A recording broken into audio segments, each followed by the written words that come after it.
ल हेर्नुहोस् त, आज सर्पले टोकेको एउटा बच्चालाई झारफुकबाट उपचार गराउँदा अस्पताल लैजान ढिला भई बाटोमै अकालमै कलिलो उमेरमा ज्यान गुमाउनु परेको छ। एकदमै दुःखद खबर।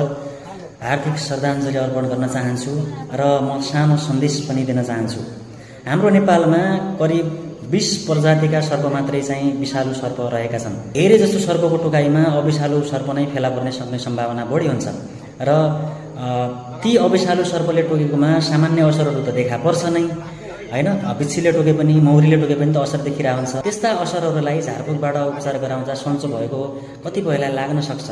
वास्तविक विष भएको सर्पले टोक्ने हो भने, विषालु लक्षण देखा पर्यो भने उसको एन्टी स्नेक भेनम विष मार्ने औषधि नलगाइकन, इन्जेक्सन नलगाइकन त्यो सम्भव छैन।